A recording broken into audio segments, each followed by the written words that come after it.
নমস্কার বন্ধুরা, আজ আপনাদের সঙ্গে চিড়া দিয়ে দারুণ একটা স্ন্যাক্স রেসিপি শেয়ার করব। এরকমভাবে আপনারা একদিন হলো বাড়িতে বানিয়ে খেয়ে দেখুন। একদিন খেলে প্রায় দিন খেতে চাইবেন। এই স্ন্যাক্সগুলো তৈরি করা যেমন সহজ, বাচ্চা থেকে বড় সবাই খেতে কিন্তু খুব পছন্দ করবে।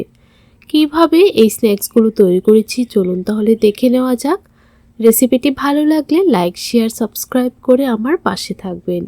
এখানে আমি 2 কাপ চিড়া ভালো করে জল দিয়ে ধুয়ে 5 মিনিটের জন্য ভিজিয়ে নিয়েছিলাম। চিড়াগুলো দেখুন খুব সুন্দরভাবে কিন্তু সফট হয়ে গেছে। এখন এই চিড়াগুলোকে হাত দিয়ে খুব ভালো করে পেস্ট করে নেব। আর আপনারা এখানে নাস্তাগুলো তৈরি করার জন্য পাতলা চিড়াটাই ব্যবহার করবেন। এখন আমি 3টে মিডিয়াম সাইজের সেদ্ধ আলু নিয়ে নিলাম। আলুগুলোকেও কাঁটা চামচ দিয়ে এরকমভাবে ম্যাশ করে নিচ্ছি। আপনারা চাইলে আলুগুলোকে গ্রেটার দিয়ে কিন্তু গ্রেটও করে নিতে পারবেন। ম্যাশ করা হয়ে গেছে। এখন আমি যে চিড়ার মিশ্রণটা ম্যাশ করে রেখে দিয়েছিলাম সেটা আলুর মধ্যে দিয়ে দিলাম। তারপর দিয়ে দিচ্ছি একটা বড় সাইজের পেঁয়াজ কুচি। এখন দিয়ে দেব ঝাল বুঝে কাঁচা লঙ্কা কুচি, অল্প একটু আদা কুচি, অল্প একটু আস্ত জিরে দিয়ে দিলাম। আর দিয়ে দেব অল্প একটু হলুদের গুঁড়ো, অল্প একটু দিয়ে দেব লাল লঙ্কার গুঁড়ো, তারপর দিয়ে দেব স্বাদ অনুযায়ী নুন। আপনারা চাইলে এখানে অল্প একটু চাট মশলাও ব্যবহার করতে পারবেন, তবে আমি এখানে অল্প একটু ম্যাগি মশলার গুঁড়োটা দিয়ে দিলাম। ম্যাগি মশলার গুঁড়োটা দিলে কিন্তু খেতে খুবই ভালো লাগে। এখন খুব ভালো করে হাত দিয়ে মেখে নেব। সবগুলো উপকরণ খুব ভালো করে মিশিয়ে নিতে হবে। তো দেখুন ভালো করে মিশিয়ে নিলাম। এখন আমি দিয়ে দিচ্ছি কর্নফ্লাওয়ার। আপনারা চাইলে এখানে কর্নফ্লাওয়ারের পরিবর্তে 1 চামচ চালের গুঁড়ো দিয়ে দিতে পারবেন। তো দেখুন কর্নফ্লাওয়ারটা দেওয়ার পর খুব ভালো করে মিশিয়ে নিচ্ছি। আর এখানে যদি খুব বেশি জল জল মনে হয় তাহলে আরও 1 চামচ কর্নফ্লাওয়ার বা চালের গুঁড়ো আপনারা অ্যাড করতে পারবেন। তো ভালো করে মেখে নিলাম। এরকম একটা সফট ডো তৈরি করে নিতে হবে। এখন আমি হাতটা খুব ভালো করে ধুয়ে নেব। তারপর হাতের মধ্যে একটু তেল লাগিয়ে নিয়েছি।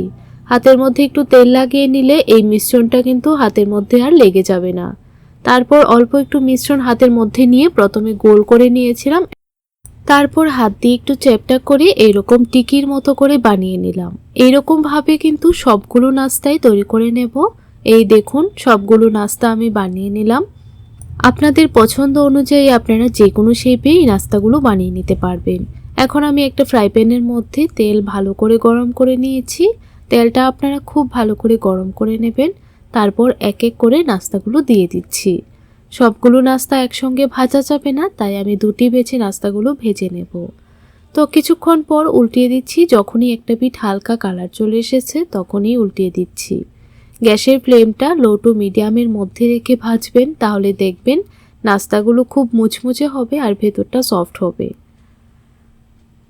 এইভাবে উল্টিয়ে পাল্টিয়ে দুটো পিঠই খুব ভালো করে ভেজে নেব যতক্ষণ না পর্যন্ত সুন্দর একটা কালার চলে আসছে। তো দেখুন বন্ধুরা, প্রথম ব্যাচের নাস্তাগুলো ভাজা হয়ে গেছে। এখন আমি বাকি নাস্তাগুলোও একই রকমভাবে ভেজে নেব। তো এখন অল্প একটু সসের সঙ্গে এই নাস্তাগুলো সার্ভ করে নিলাম আর বাকি নাস্তাগুলোও একই রকমভাবে ভেজে নিচ্ছি। আপনারা যদি এই রেসিপিটা দেখে একটু উপকৃত হয়ে থাকেন তাহলে ভিডিওটিতে লাইক, শেয়ার, সাবস্ক্রাইব করে আমার পাশে থাকবেন। তো দেখুন বন্ধুরা, বাকি নাস্তাগুলোও ভেজে নিলাম।